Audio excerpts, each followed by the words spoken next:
ACC began its involvement in the development of open educational resources with the Achieving the Dream OER Degree Initiative grant. What was different about that grant was the idea that we would build an entire OER degree pathway for students. We would ensure that every single course in the pathway offered some sections taught with OER. We had faculty developers and reviewers not only creating OER content for their courses, but also reviewing existing content created at other institutions. And as a result of that, we have 2 Z-degree or zero-cost textbook degree pathways in the college. So students can earn an Associate of Arts and an Associate of Science and General Studies without ever having to spend money on textbooks.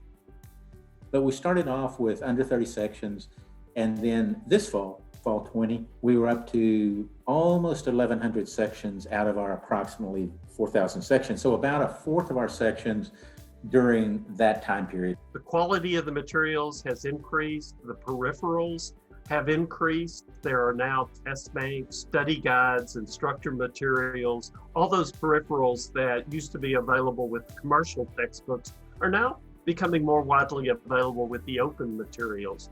We want to celebrate the talents that our students have, the strengths that our students have. And when you use OER, it's just a more nimble, a more adaptable kind of course material that can speak to different students in different ways and help them all achieve their goals.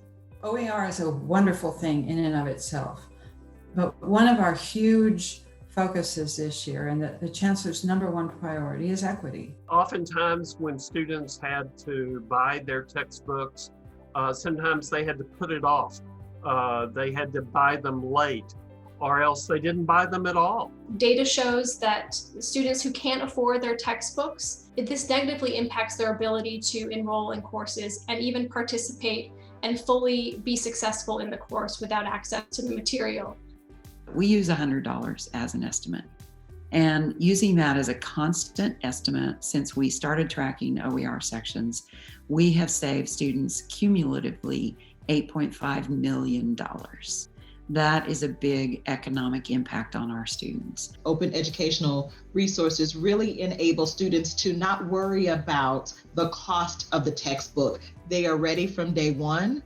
They can start and begin their education. They can start learning, really digging deep into that content and becoming familiar without the worry of, will my book get here on time? Oh my goodness, I didn't realize it was going to cost that much. If a student can have access to his or her books on the first day of class, then they are much more likely to persist and they don't get behind. The impact is not just on the cost savings in a literal sense, it's on what else it means for those students. They've used those additional funds to pay rent, to pay groceries, bills, to invest in technology to support their college success. But we've also seen students take those additional funds and enroll in additional courses towards their degree completion.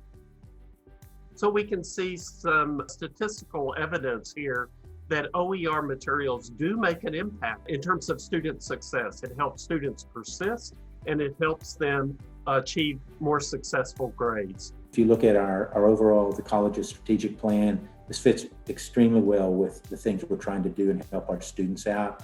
And then if you look at the academic master plan, not only does it fit, many of the initiatives underlay those that we're trying to do.